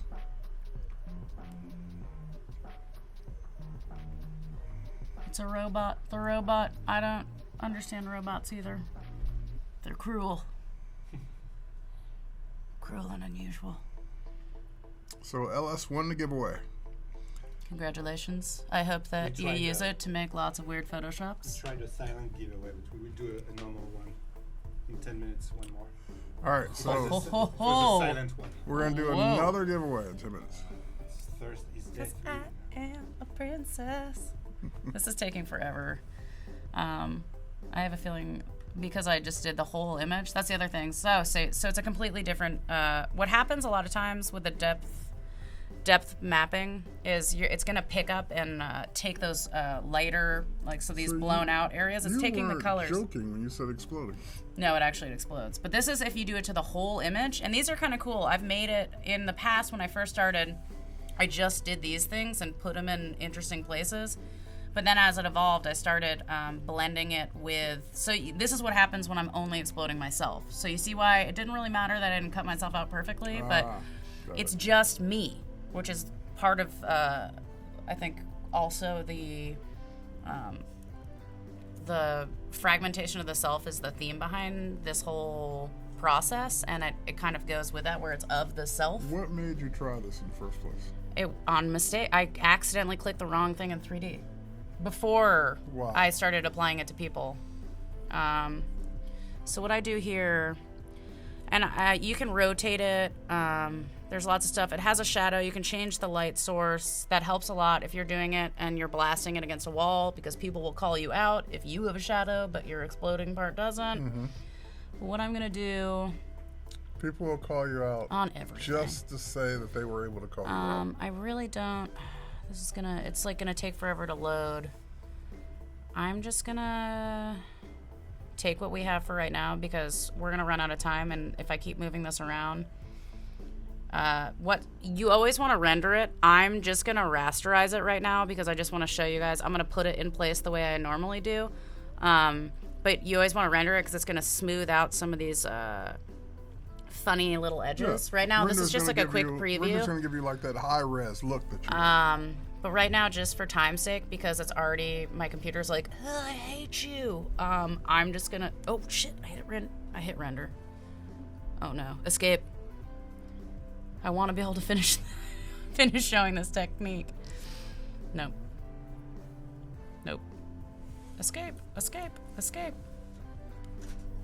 There we go. Nope. Right? Click the escape key to cancel. There you go. Now it did it. But now it's like partially rendered. Son of a... Shoot.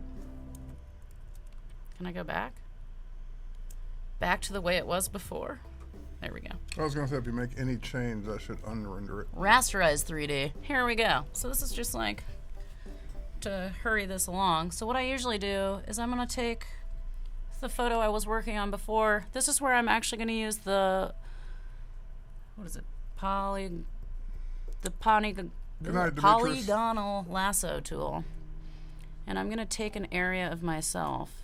Actually, I don't like that starting point, but usually it's somewhere in the middle, but it depends. I actually don't really think it's going to look great with this photo. I should have used the other one. But because we already have this in place, I start to try to find a way to blend it with what I've already done. So then you start to move it around, and I'll mask parts of this out as well. And usually you'll find a way to make it very cool. Make it work. And there's a lot of weird stuff you can do with this. I've been seeing some people doing it already. So some people already kind of figured it out from my talk at Max. But yeah, you just start playing around with these. It's not always perfect, and you're going to find that not every image looks good like this.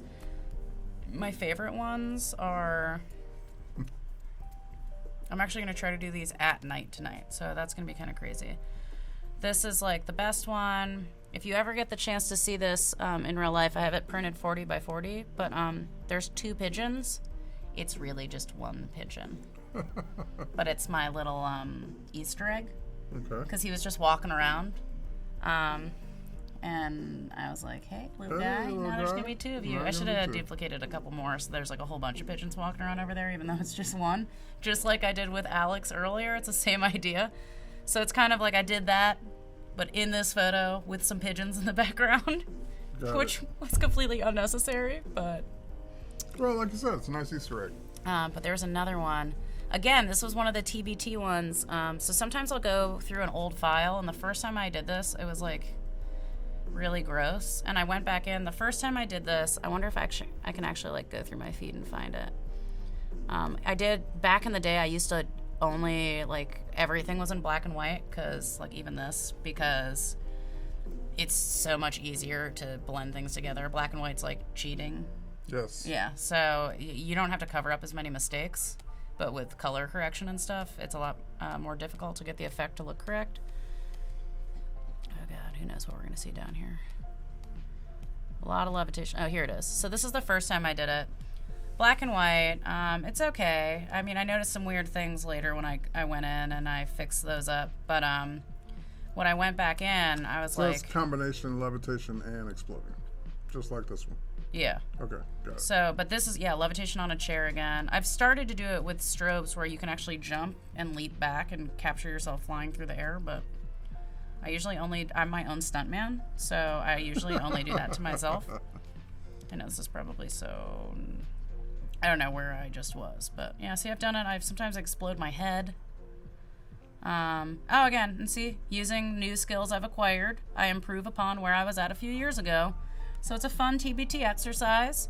You go in, you look at some files you did a couple years ago, and you take what you know now and redo the file. Just a little baby exercise in self-practice. And then, if you ever need the file again, you've got a better version of it. There you go. But yeah, so I don't know if there's any...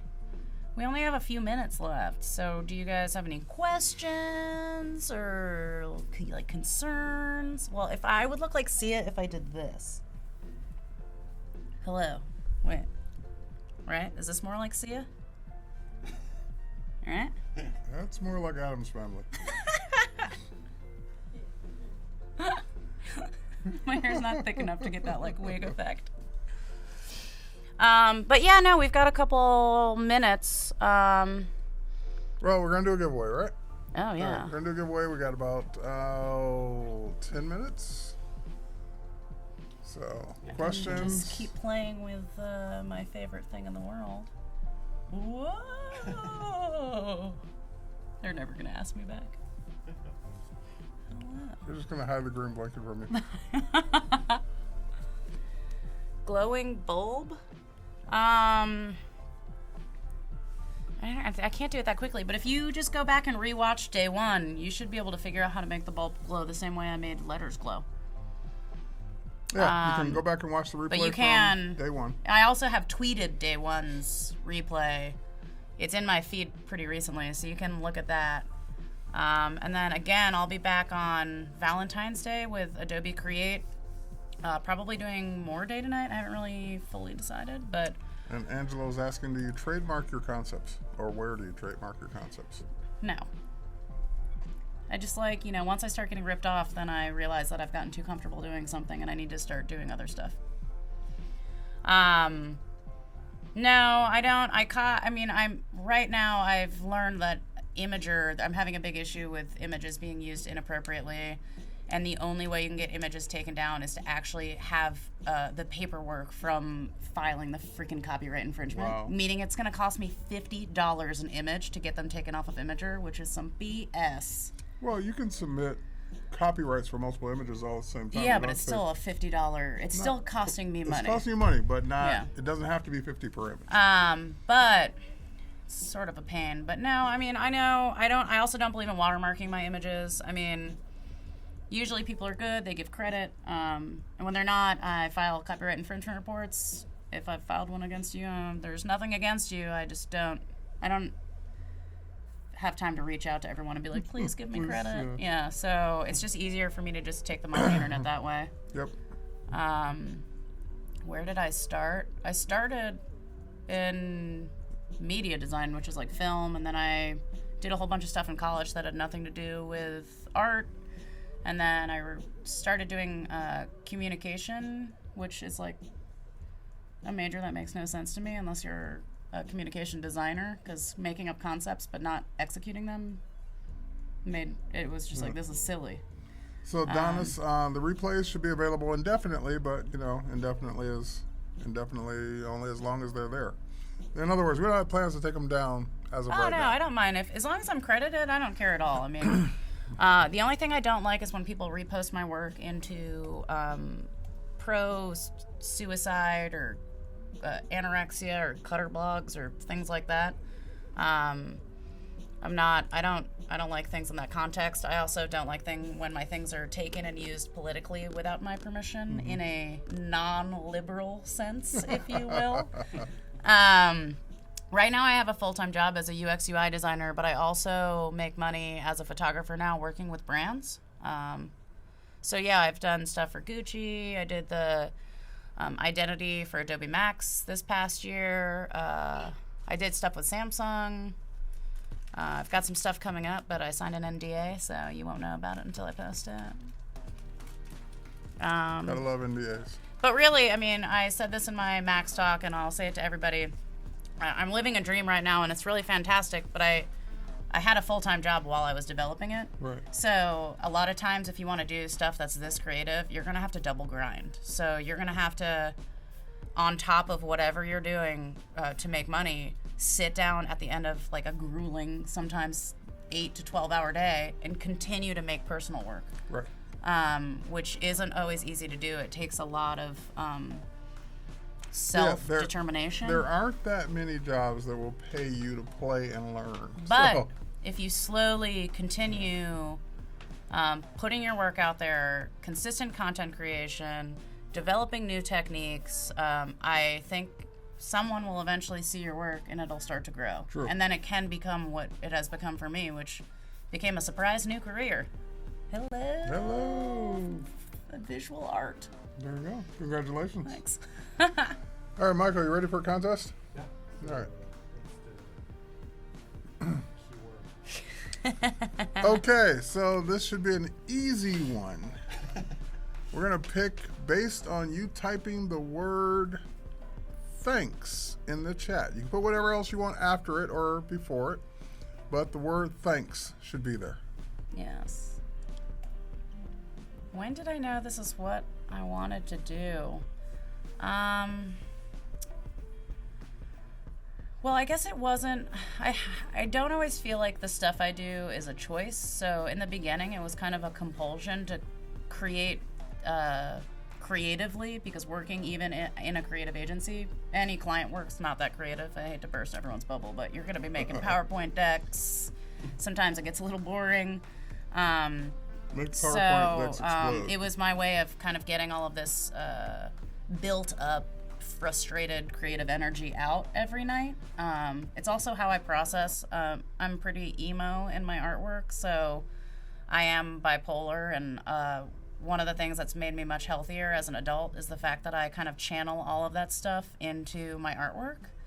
And so it is, a little visceral from time to time, but that's because I put everything into there. So I also need that on a pretty regular basis, or I think I'll go crazy. So That's why I spend so much time with Photoshop every night. Just chilling in bed, Photoshopping. Photoshop and chill. Yeah. Like straight up, like with the knees, you know what I'm talking about? Like, it's really funny. I don't really Photoshop at a desk that much. I'm really comfortable. Like, I can still, like, use the trackpad. Yeah. But, like, completely, like, on my knees. Like, sideways. Like, on. That's good. So, yeah. Any other questions? I feel like we have, like, probably 3 to 5 minutes. All right, let's announce our winner. Yeah. Winning free things! Woo! You guys make it hard. Bye, Shram. Bye, Shram. Congratulations. Bye, Shram. B-Y, Shram. Congratulations. You've won a year of Creative Cloud to either add on to an existing subscription or to start a new one. I will also say, just as like a last minute, like little piece of advice, if you are just starting out with like Instagram and stuff, I do love having Victoria as what all my artwork lives under, and Victoria Siemer as a completely different thing, because like especially on Facebook, like my personal Facebook, that's like my family, right, and like yeah. you know, like I don't because I all of a sudden exploded with followers, I don't want that to be part of Victoria Siemer, so I've got, you know, Victoria all over the place, but it's nice to have that separation sometimes. And that's one thing I wish I had, was that all my social media was under one thing, but like my Twitter is under Terry L. White, my Instagram is under Terry Lee White. Yeah. And so was it because people were stealing your because name? people already had the name by the time I went to that platform. So it's nice when you can have it all under one, even if you have to make up a new one. If you're starting out, to have it all under. But I definitely like having an alias, because I think it protects me, because there are a lot of trolls out there, and inappropriate users, if you will. And so that kind of gives me a little bit of separation, even though it's pretty obvious. If you just Google, you can tell I'm both. But for the most part, people kind of respect leaving Victoria Siemer alone and just... Yeah. Well, for the Facebook thing, the way I got around that, because I was having literally thousands of people friend request me that I don't know. Yeah. So I created a list called fans, and anyone new that I don't know goes into that list, and they don't see personal things I post. Yeah. So I've got a little bit of that going on, but I have just, facebook.com/Victoria. I put all my art in there. I do let some things go public on my personal, but it's really just YouTube videos of music I like. So if you just want to hear the music I listen to, I guess you can look at that. But there we go.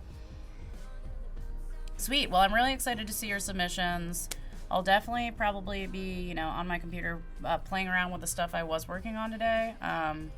So if you guys have questions, make trolls explode. I really should. Just pop them over to me. I try to answer as many questions as I can. I've made it now so I can see DMs and Twitter. Ooh, my favorite film. Ooh, that's a hard one. That is a hard one. That's always like favorite in the last year, favorite ever, favorite, first thing that comes to mind.